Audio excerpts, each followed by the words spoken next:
For nearly 17 years, a steady flow of money moved quietly from one of the world's biggest football clubs to a senior refereeing official. Almost no one noticed at the time. The details only surfaced years later through court files and tax records. Today, those payments sit at the center of criminal charges. The question that remains is how something this significant stayed hidden for so long. The story came to light during what began as a routine tax review in Spain in 2022. Investigators examining financial records noticed repeated payments linking FC Barcelona to companies connected to José María Enríquez Negreira. The amounts were substantial, and the payments stretched across years. That pattern alone raised concern. Why would a single club keep paying the same individual for so long? As investigators dug deeper, the case quickly moved beyond accounting. Attention shifted to the relationship itself. Negreira was not a typical consultant. He held real authority within Spanish refereeing. That detail changed everything. What started as a tax issue was soon treated as a potential case of corruption in sport. Negreira's position explains why. From 1994 to 2018, he served as vice president of the Spanish Referees Committee, the CTA.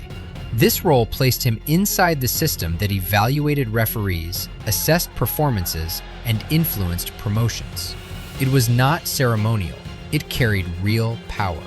At the same time, Negreira ran private companies that billed Barcelona for advisory services.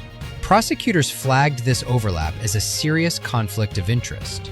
A senior refereeing official receiving long-term payments from a top club creates a relationship that is difficult to justify. Financial records show the payments began in 2001 and continued until 2018. Over those 17 years, Barcelona paid a total of 7.305 million euros.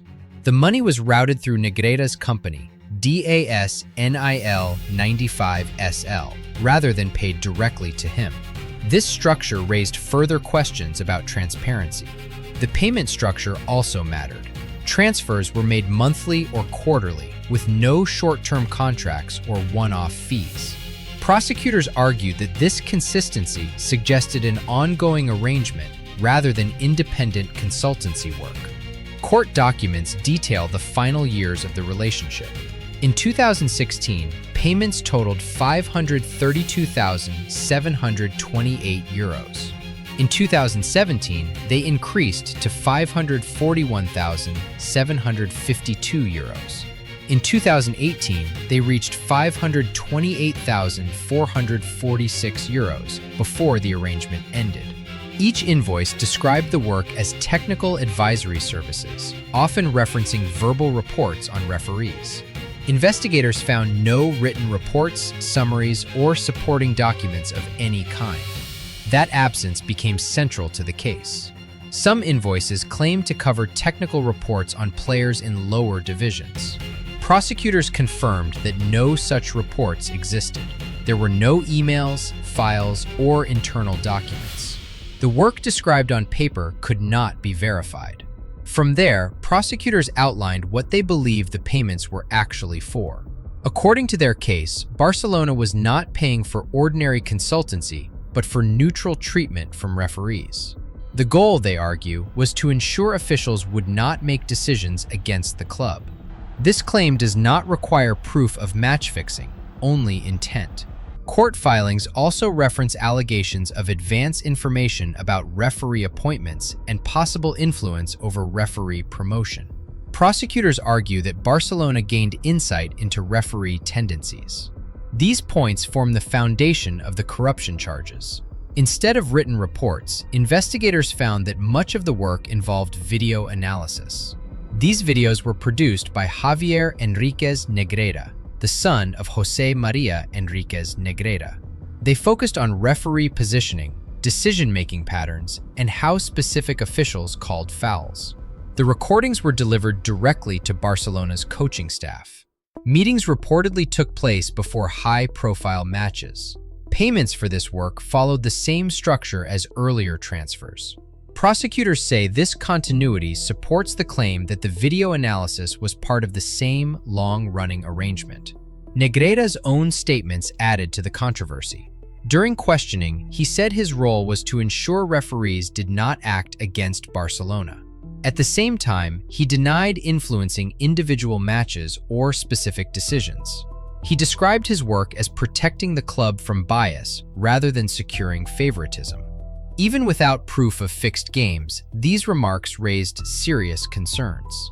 In March 2023, Spanish prosecutors formally escalated the case.